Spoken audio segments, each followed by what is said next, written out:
हम लोग करने वाले हैं क्लास 8 के साइंस का chapter number 17 which is stars and the solar system. ठीक है, तो आज हम लोग इसके इंट्रोडक्शन का पार्ट 1 करने वाले हैं। ठीक है, सो हमारे इस चैप्टर में है क्या, basically about stars and about solar system में जितने भी सन, मून की मूवमेंट्स, देन हम लोग जितने भी दूसरे प्लैनेट्स हैं उन सब के बारे में डिटेल में पढ़ेंगे। ठीक है, तो ये हमारा चैप्टर नंबर 17 है, तो इसका हमारा पहला सब टॉपिक है, मतलब पहला हमारा जो टॉपिक है दैट इज एस्ट्रोनॉमी। तो एस्ट्रोनॉमी क्या होता है? एस्ट्रोनॉमी मतलब the study of celestial bodies, the study of celestial objects and associated phenomena is called it astronomy। मतलब celestial objects, जितने भी celestial object होते हैं, मतलब space के जितने भी object होते हैं celestial things, उन सब के बारे में, और वैसे ही जितने भी फिनोमिनन्स होते हैं, वैसे ही जितनी भी चीज़ें उससे रिलेटेड होती है, उन सबको जो स्टडी करने का मतलब एक सब्जेक्ट होता है, उसे हम क्या बोलते हैं? एस्ट्रोनॉमी बोलते हैं। ठीक है, तो ये तो बेसिक सी थिंग है हमारे इस चैप्टर को समझने के लिए।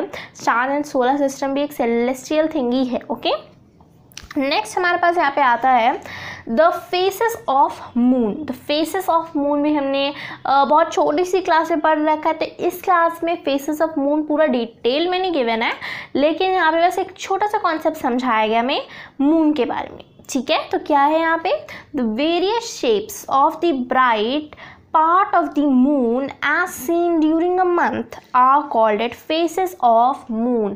हमें ये पता है कि जो सन होता है, सन एक ही जगह पे है, लेकिन जो हमारा अर्थ है वो उसके चारों तरफ revolve and rotation and revolution show कर रहा है ना। तो हमारी अर्थ के साथ, हमारी अर्थ की ग्रेविटी में एक और सेलेस्टियल ऑब्जेक्ट है that is known as moon. तो अगर हम रोटेट एंड रेवोल्यूशन शो कर रहे हैं सन के आसपास, तो मून भी रोटेशन एंड रेवोल्यूशन हमारे आसपास शो कर रहा होगा, है ना। तो फिर ये हमारी ग्रेविटेशन में आता है, मतलब हम दोनों मान सकते हैं ना कि अर्थ और जो मून है वो एक ही चीज़ है। ठीक है, मतलब वो हमारे साथ है, एक कॉम्पैक्ट चीज़ है। ठीक है, मून को अलग नहीं कर सकते हैं अर्थ से, वो हमारी ग्रेविटेशन में आती है। अगर हम अर्थ के बारे में पढ़ रहे हैं, हमें मून के बारे में भी अच्छे से समझना पड़ेगा, क्योंकि वो सब इंटरकनेक्टेड है। ओके, तो जो मून होता है वो अर्थ के चारों तरफ घूमता है, तो इसका मतलब ये हुआ कि वो भी सोलर सिस्टम में आता है ना। और इसका मतलब ये भी हुआ कि उसके ऊपर भी सनलाइट आती होगी, है ना, उसके ऊपर भी सनलाइट आती होगी। आप इस पिक्चर को अच्छे से देख के समझ सकते हो फेसेस ऑफ मून। ठीक है, कैसे देख के समझ सकते हो? इधर से देखो, जो सन की रेज है वो हमारे मून के ऊपर स्ट्राइक कर रही है। आप यहाँ पे जितना ब्लैक एरिया देख रहे हो वो सब क्या है? वो हमारा ब्लैक एरिया हम लोग अर्थ पे ले सकते हैं। अर्थ में जब अंधेरा हो जाता है तो क्या बोलते हैं? नाइट बोलते हैं। मून में पता नहीं क्या बोलते हैं, लेकिन हम यहाँ पे क्या बोलेंगे? मून में भी अब वहाँ पे सनराइज, मतलब सन की रेस पहुँच नहीं रही है। ठीक है, हम ये मान लेते हैं। तो यहाँ पे देखो, मून का जो ये वाला सरफेस है, यहाँ पे सनरेज पहुँच रही हैं, और जो ये वाला सरफेस है हमारे अर्थ का, यहाँ पे भी सनरेज पहुँच रही है, बस मैंने दिखाया नहीं है। ओके, तो यहाँ पे भी सनरेज पहुँच रही है, इसका मतलब यहाँ पे क्या है? डे है। ओके, एंड यहाँ पे देखो मून आपको नहीं दिख रहा है, मून पीछे की तरफ चला गया है। जहाँ पे जिस अर्थ के पार्ट में नाइट है, मून अभी उधर है, अभी उधर नाइट की मून लाइट दे रहा है उन सारी कंट्रीज़ को। ओके, सो जब यहाँ पे हमारे पास डे चल रहा है तो सनलाइट आ रही है डायरेक्ट हमारे पास। ओके, एंड देन अब यहाँ पे देख सकते हो सनलाइट थोड़े ना, कि मान लो आप यहाँ पे क्या है, एक बॉटल रखो एकदम अंधेरे में, मतलब एकदम अंधेरे में रखो, और उसके बाद क्या करो? टॉर्च दिखाओ आप। तो टॉर्च जब आप बॉटल को दिखाओगे तो क्या होगा? बॉटल के सिर्फ आधे हिस्से तक ही टॉर्च का रिफ्लेक्शन पड़ेगा। बॉटल का जो पीछे वाला हिस्सा होगा वहाँ पे अंधेरा ही रहेगा, है ना। रूम में भी अगर आप थोड़े से एरिया को दिखाओगे तो वहाँ पे उजाला रहेगा, पीछे की तरफ तो अंधेरा ही रहेगा, है ना। तो सेम प्रोसेस होता है, यहाँ पे सनलाइट पहुँच रही है लेकिन यहाँ पे अंधेरा है। ओके, अब मून का देखते हैं। मून में भी देखो, यहाँ वाले एरिया में सनलाइट पहुँच रही है, यहाँ वाले इस वाले एरिया में क्या है? अंधेरा है, जिसकी वजह से आप देख सकते हो कि अभी इसका फिनोमिनन में समझाते हैं यहाँ पे हो क्या रहा है इस इमेज में। ठीक है, यहाँ पे ये हो रहा है कि जो सनलाइट है वो हमारे मून के जो सनलाइट है वो हमारे मून को स्ट्राइक कर रही है, वहाँ से जो सनलाइट है वो रिफ्लेक्ट होके हमारे जहाँ पे नाइट हो रहा है, जिन आधे वर्ल्ड में जहाँ पे नाइट हो रहा है वहाँ पे यही रिफ्लेक्टेड मून उन्हें दिख रहा होगा, क्योंकि जो सन की लाइट है इस पे रिफ्लेक्ट हो रही है, तभी तो यहाँ पे उनको दिख रहा है ये मून, ठीक है, तभी तो ये मून इस अर्थ पे रिफ्लेक्ट होता है। तो ये जो मून का रिफ्लेक्शन का प्रोसेस है ये हमारे लाइट चैप्टर से रिलेट करता है। अगर आपने लाइट चैप्टर नहीं देखा है तो आप वो भी देख सकते हैं अच्छे से इस कॉन्सेप्ट को क्लियर करने के लिए, ठीक है। तो जो सन की रेस है वो मून के ऊपर रिफ्लेक्ट कर रही है, फिर जो मून है वो उसे अर्थ पे रिफ्लेक्शन दे रहा है, जिसकी वजह से आप अंधेरे में, जब अंधेरा बोल रही हूँ मैं, नाइट में आप देख सकते हो मून जिस अभी आपके यहाँ पे मतलब मान लो डे हो रहा होगा तो आप डे पे नहीं देख सकते हो मून, क्योंकि डे पे यहाँ पे मून है ही नहीं, वो आधे वर्ल्ड में है जहाँ पे, मतलब आधे पार्ट में है जहाँ पे अभी नाइट है, वो उस जगह पे लोगों को मून लाइट दे रहा है, ठीक है। सो यही प्रोसेस और यही फिनोमिनन होता है हमारे फेसेस ऑफ मून का। अब देखो फेसेस ऑफ मून कहाँ से अकर हुआ, फेसेस ऑफ मून ऐसे अकर होगा, मान लो कि जो सन का रिफ्लेक्शन है वो हमारे मून ऐसा है, तो मून की सिर्फ आधे पार्ट पे पड़ रहा है, तो रिफ्लेक्शन भी तो मून का आधे पार्ट का ही होगा ना अर्थ के ऊपर। तो लोग क्या देखेंगे, लोग नाइट में स्काई में क्या देखेंगे, सिर्फ इतना पार्ट देखेंगे मून का, ठीक है, हाफ मून देखेंगे वो लोग, ठीक है। और अगर थोड़ा और कम रिफ्लेक्शन पड़ रहा होगा सन का हमारे मून के ऊपर तो वो कुछ इस तरह का, मतलब इतने ही पार्ट में यहाँ पे पूरा अंधेरा है और ये इतने ही पार्ट में यहाँ पे ये जो मून का इतना ही पार्ट है यहाँ पे सिर्फ सनरे पहुँच रही है, तो लोग क्या देखेंगे अर्थ पे, लोग देखेंगे अर्थ पे कुछ इस टाइप का फिगर, जिससे वो बोलेंगे कि अभी थोड़ा सा मून, थोड़ा मतलब अब मून, नया मून आने वाला है, मून ये पुराना वाला ख़त्म हो रहा है, ठीक है। तो ऐसे ही फेसेस ऑफ मून होते हैं, जो जितना लाइट हमारे मून पे रिफ्लेक्ट होगा सन का उतना ही पार्ट हमें अर्थ पे दिखेगा, यही है। ऐसा नहीं होता है कि सिर्फ इतना ही मून है, ये पूरा मून है, लेकिन इस तरफ वाले मून पे अंधेरा है जो हम देख नहीं पाते हैं रात में, ओके। तो जो रिफ्लेक्टेड पार्ट है वही हम देख पाते हैं, ठीक है। तो ये हमने देखा यहाँ पे कुछ बेसिक कॉन्सेप्ट्स हमारे इस चैप्टर के, दैट वाज एस्ट्रोनॉमी, और जो फेसेस ऑफ मून हमने यहाँ पे पढ़ा थोड़ा सा, ओके। सो ये हमने यहाँ पे देख लिया। So now let's move to our next sub. Our next sub topic is about moon. तो अब हम लोग थोड़े से, मतलब जैसे कि इस चैप्टर में आगे भी हम लोग ये देखने वाले हैं कि सन के बारे में तो हमें पता ही है, ठीक है, तो थोड़ा कुछ थिंग्स अबाउट सन, फिर कुछ things about Venus, Mars, Jupiter, एक एक हम लोग प्लैनेट के बारे में अच्छे से जानेंगे, ठीक है। सो अभी हम लोग हमारे जो फर्स्ट पार्ट है, ये जो जितने भी अभी मैंने बताया मून, सन, मतलब हमारे पास जितने भी दूसरे प्लैनेट्स हैं उन सब के बारे में हम लोग पार्ट 2 में डिस्कस करेंगे। तो पार्ट 1 में हम लोग छोटे छोटे टॉपिक्स को डिस्कस कर लेते हैं। तो इसमें हम लोग मून के बारे में डिस्कस कर रहे हैं। तो मून का मतलब थोड़े थोड़े कैरेक्टरिस्टिक्स बोल सकते हैं या फिर वहाँ की फीचर्स बोल सकते हैं, वो हम लोग डिस्कस कर रहे हैं। तो कि 3 मेन फीचर्स है जो आपके आ सकते हैं एग्जाम में, that are first dusty surface with many different sizes of craters. तो डस्टी सरफेस होता है, मतलब उसका फीचर क्या है, जो मून का जो सरफेस होता है ना बहुत ज़्यादा क्या होता है, डस्टी सरफेस होता है। अगर आप वहाँ पे जाओगे तो जैसे होता है ना धूल धूल, और वहाँ पे रेड कलर का, ब्राउन कलर का कोई डस्ट नहीं होता है, वहाँ पे ग्रे कलर का डस्ट होता है। आप लोग को तो पता ही होगा ग्रे कलर का मून होता है, तो उसके सरफेस पे बहुत सारे ग्रे कलर के, आप इसको अज्यूम कर सकते हो। यहाँ पे कंस्ट्रक्शन साइट्स होते हैं ना, आपने वहाँ पे देखा होगा सीमेंट पूरा ज़मीन पे रहता है, उसी टाइप का पूरा डस्टी मून का सरफेस भी होता है। जहाँ पे कंस्ट्रक्शन साइट्स होते हैं ना वहाँ पे सीमेंट होता है ग्रे कलर का, तो जैसे वो ज़मीन पे रहता है वैसे ही हमारे जो मून का सरफेस है वो भी डस्टी है। नेक्स्ट हमारे पास ये है, there are many different sizes of craters. तो आपने देखा होगा या फिर सुना होगा, पिक्चर्स में देखा होगा कि मून का जो सरफेस होता है उस पर डस्ट तो है ही है, लेकिन और दूसरी क्या चीज़ें हैं, और दूसरी ये चीज़ें हैं, वहाँ पे क्रेटर्स भी है। क्रेटर्स मतलब बहुत बड़े बड़े गड्ढे भी हैं, ठीक है, अलग अलग टाइप की, अलग अलग साइजेस के गड्ढे हैं वहाँ पे, एकदम क्रेटर्स हैं अंदर तक, ठीक है, हॉलो स्पेसेस है, ओके। कहीं पे इस टाइप के हॉलो स्पेसेस है, कहीं पे इस टाइप के हॉलो स्पेसेस हैं, है ना। तो बहुत सारे इसी टाइप के क्रेटर्स हैं उसके सरफेस पे। नेक्स्ट क्या है यहाँ पे, it has large number of high mountains, वहाँ पे बहुत सारे लार्ज नंबर ऑफ माउंटेन्स है, ठीक है। ये शायद आपको नया सुनाई दे रहा होगा कि माउंटेन्स भी होते होंगे हमारे मून के ऊपर, ठीक है। तो बहुत सारे लार्ज नंबर ऑफ माउंटेन्स हैं। और आप ये भी सोच के हैरान हो जाओगे कि हमारे जो अर्थ पे सबसे हाईएस्ट माउंटेन कौन सा है, माउंट एवरेस्ट, जो नेपाल में है ना। इससे भी ज़्यादा हाईएस्ट माउंटेन हमारे मून पर है, ठीक है। अर्थ से भी ज़्यादा हाईएस्ट माउंटेन हमारे मून पर हैं, बहुत ही ज़्यादा हाईएस्ट माउंटेन है वहाँ पे। नेक्स्ट है we can not hear sound on moon. अब ये बड़ा इंटरेस्टिंग कॉन्सेप्ट है और ये आपके मेमोरी को भी टेस्ट करेगा। अब आप ही मेरे को ये रीज़न बताओ कि जो हम लोग मून पे साउंड क्यों नहीं सुन सकते। तो इसका रीज़न ये है कि हमने साउंड चैप्टर जस्ट अभी भी पढ़ा था, 1-2 चैप्टर पीछे पढ़ा था कि साउंड चैप्टर में क्या था, sound needs a medium to travel. Sound को क्या चाहिए, एक मीडियम चाहिए ट्रैवल करने के लिए, ठीक है। वो बिना किसी मीडियम के ट्रैवल हो ही नहीं सकता। अर्थ पे कैसे साउंड सुनाई देता, क्योंकि अर्थ पे एयर पार्टिकल्स प्रेजेंट है, कहीं पे कुछ है भी नहीं, एकदम मतलब आप मान सकते हो डेजर्ट है, वहाँ पे क्या बन जाएगा, मीडियम एयर बन जाएगा। कहीं पे कुछ भी नहीं होगा ना, तो फिर भी एयर तो है ना हमारे अर्थ में, जिससे जो साउंड होता है उसको कहीं भी आप अर्थ के किसी भी एरिया में रहोगे आपको साउंड सुनाई देगा, क्योंकि अर्थ के पास मीडियम है, मून के पास मीडियम नहीं है, है ना। आपको पता है ज़ीरो ग्रेविटी होती है वहाँ पे, तो वहाँ पे कुछ भी मीडियम नहीं है साउंड के ट्रैवल होने का। इसलिए आप मून पे कुछ भी साउंड सुन नहीं सकता। आप कुछ भी चिल्लाओगे बोलोगे, कोई भी आपकी साउंड नहीं सुन सकता है।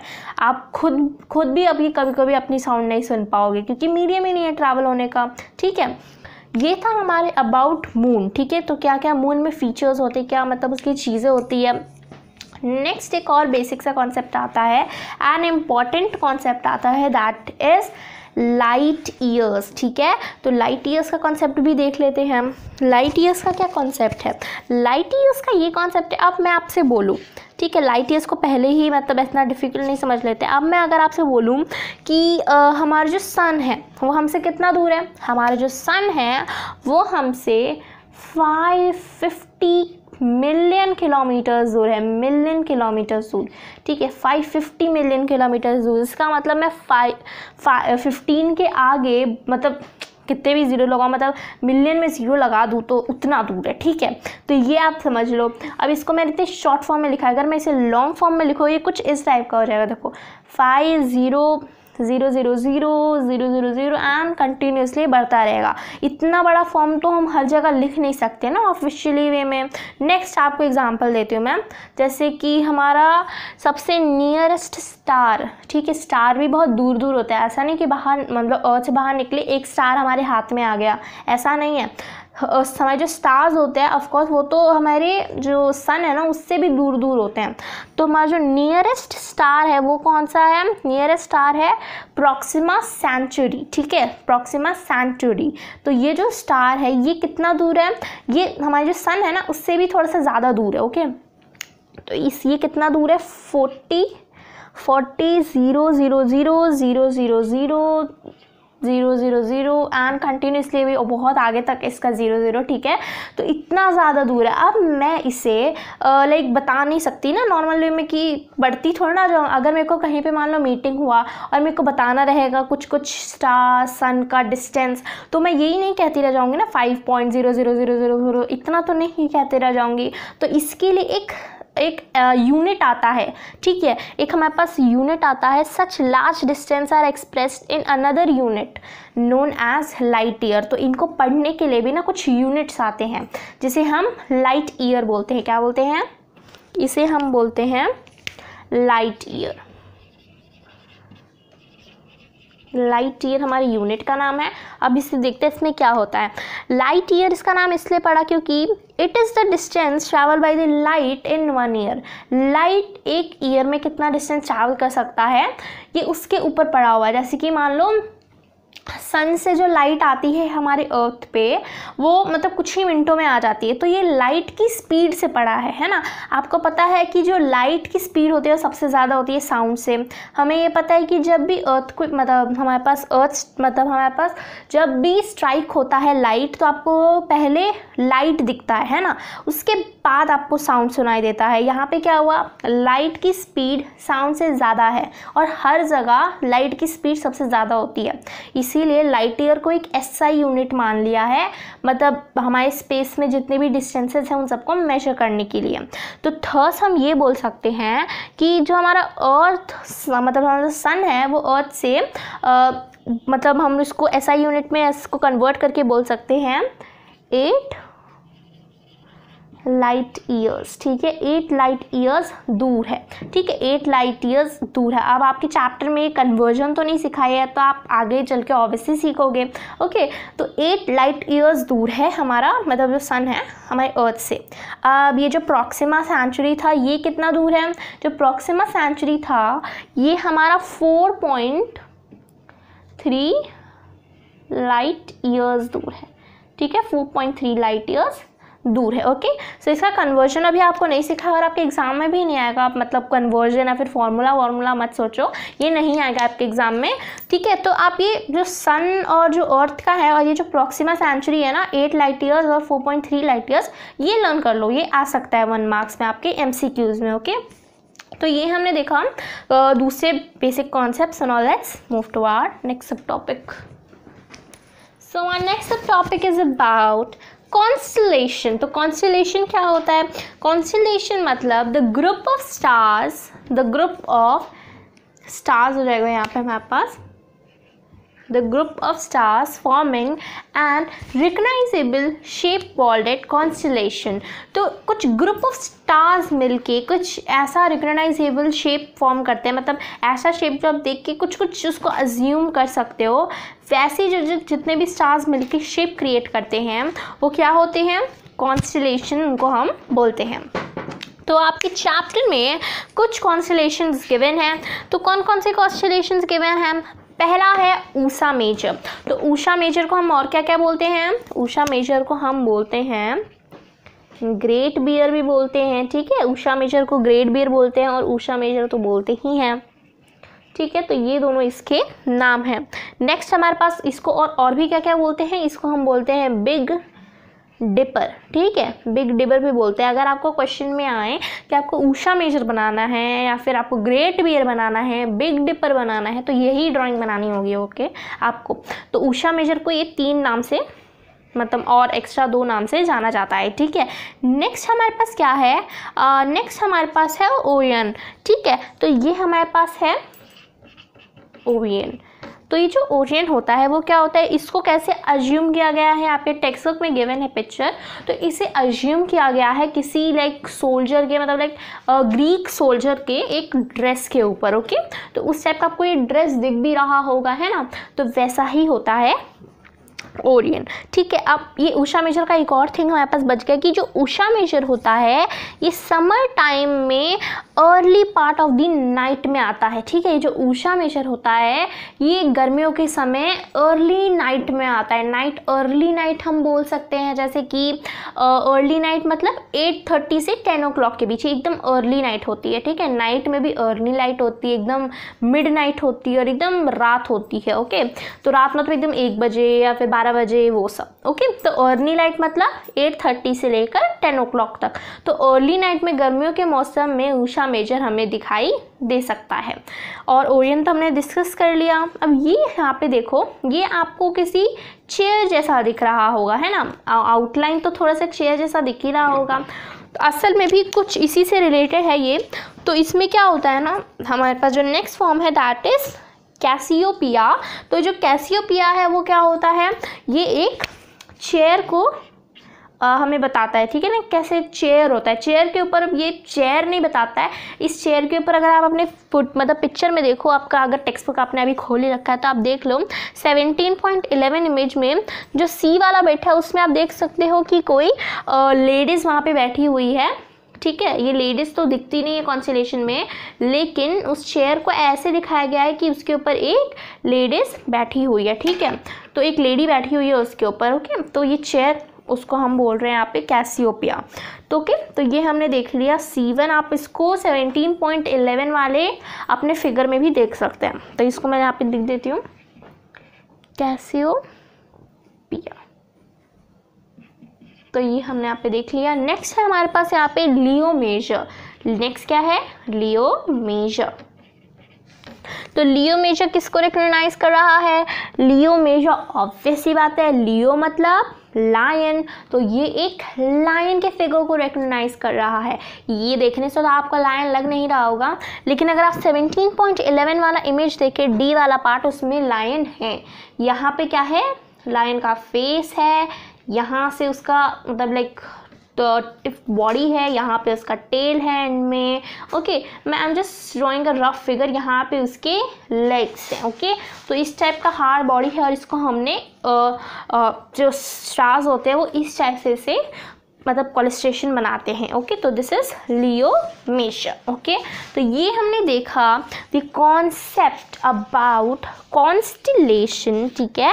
तो यहीं पे हमारा जो part 1 of our stars in solar system 17 chapter ख़त्म होता है, ठीक है। एंड प्लीज़ मेरे चैनल को सब्सक्राइब कर दीजिए और बेल आइकन दबा दीजिए, जिससे आने वाली सारी वीडियो की नोटिफिकेशन आपको जल्द से जल्द मिल जाए।